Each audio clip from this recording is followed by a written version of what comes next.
it chapter by chapter, one bite at a time. So many adventures and mountains we can climb. Take it word for word, line by line, one bite at a time.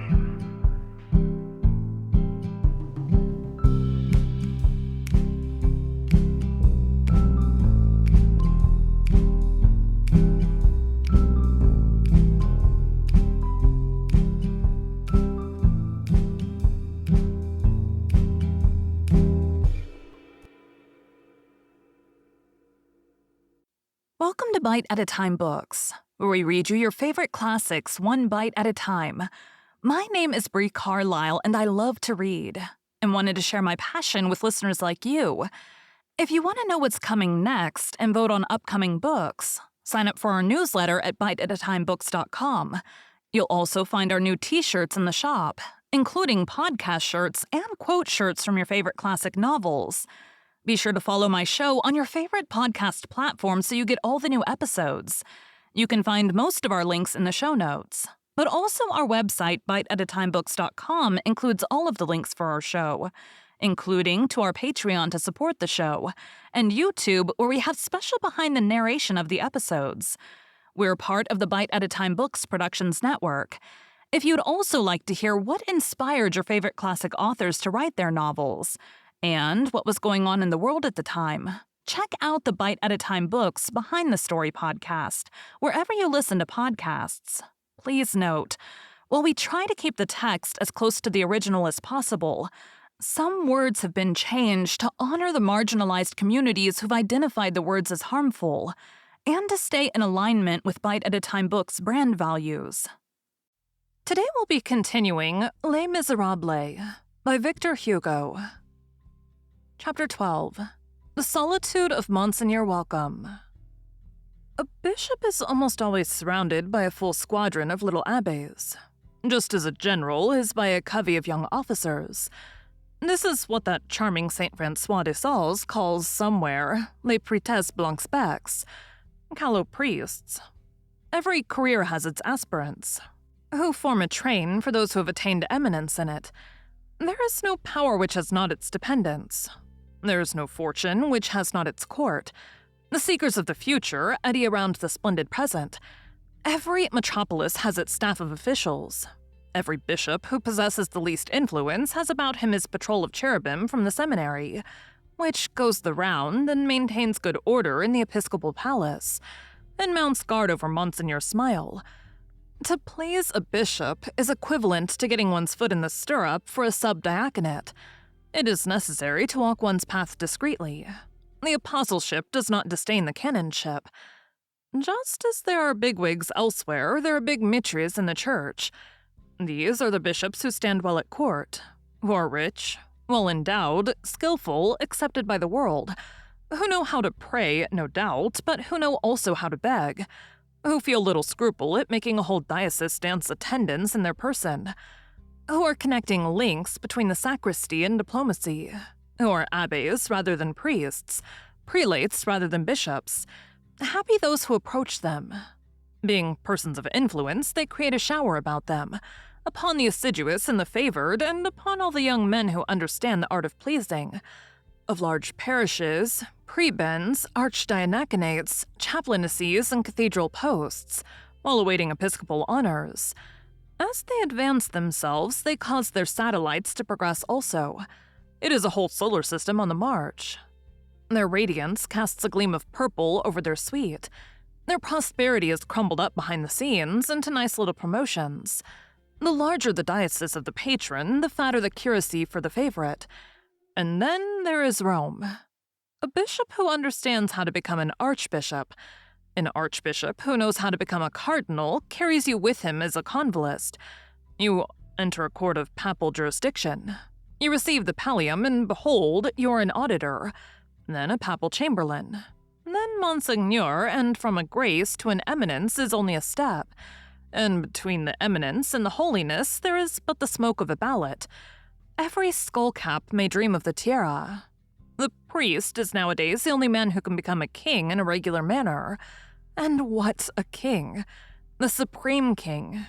Then what a nursery of aspirations is a seminary? How many blushing choristers?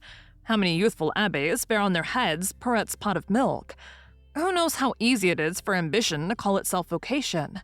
In good faith, perchance, and deceiving itself devotee that it is. Monseigneur Bienvenu, poor, humble, retiring, was not accounted among the big maitres. This was plain from the complete absence of young priests about him. We have seen that he did not take in Paris. Not a single future dreamed of engrafting itself on this solitary old man. Not a single sprouting ambition committed the folly of putting forth its foliage in his shadow. His canons and grand vicars were good old men, rather vulgar like himself, walled up like him in this diocese, without exit to a cardinalship, and who resembled their bishop with this difference, that they were finished and he was completed. The impossibility of growing great under Monseigneur Bienvenu was so well understood that no sooner had the young men whom he ordained left the seminary than they got themselves recommended to the archbishops of A or Auch, and went off in a great hurry. For in short, we repeat it, men wish to be pushed. A saint who dwells in a paroxysm of abnegation is a dangerous neighbor. He might communicate to you by contagion an incurable poverty, an archalysis of the joints, which are useful in advancement, and in short, more renunciation than you desire, and this infectious virtue is avoided. Hence, the isolation of Monseigneur Bienvenu. We live in the midst of a gloomy society. Success. That is the lesson which falls drop by drop from the slope of corruption. Be it said in passing that success is a very hideous thing. Its false resemblance to merit deceives men. For the masses, success is almost the same profile as supremacy. Success? That menagemus of talent has one dupe. History. Juvenal and Tacitus alone grumble at it. In our day, a philosophy which is almost official has entered into its service, wears the livery of success, and performs the service of its antechamber. Succeed. Theory. Prosperity argues capacity. Win in the lottery, and behold, you are a clever man. He who triumphs is venerated. Be born with a silver spoon in your mouth. Everything lies in that. Be lucky, and you will have all the rest. Be happy, and people will think you great. Outside of 5 or 6 immense exceptions, which compose the splendor of a century, contemporary admiration is nothing but short-sightedness. Gilding is gold. It does not harm to be the first arrival by pure chance, so long as you do arrive. The common herd is an old Narcissus who adores himself and who applauds the vulgar herd. That enormous ability by virtue of which one is Moses, Aeschylus, Dante, Michelangelo, or Napoleon, the multitude awards on the spot, and by acclamation to whomsoever attains his object in whatsoever it may consist. Let a notary transfigure himself into a deputy. Let a false Corneille compose Tiridate. Let a eunuch come to possess a harem. Let a military prondom accidentally win the decisive battle of an epic. Let an apothecary invent cardboard shoe soles for the army of the Sambre and Meuse, and construct for himself, out of this cardboard, sold as leather, 400,000 francs of income. Let a pork packer espouse usury and cause it to bring forth 7 or 8 millions, of which he is the father and of which it is the mother. Let a preacher become a bishop by force of his nasal drawl. Let the steward of a fine family be so rich on retiring from service that he is made minister of finances. And men call that genius, just as they call the face of Mousqueton beauty, and the mien of Claude majesty. With the constellations of space, they confound the stars of the abyss, which are made in the soft mire of the puddle by the feet of ducks. Thank you for joining Bite at a Time Books today, while we read a bite of one of your favorite classics. Again, my name is Bree Carlile, and I hope you come back tomorrow for the next bite of Les Miserables. Don't forget to sign up for our newsletter at biteatatimebooks.com and check out the shop. You can check out the show notes or our website, biteatatimebooks.com, for the rest of the links for our show. We'd love to hear from you on social media as well.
time.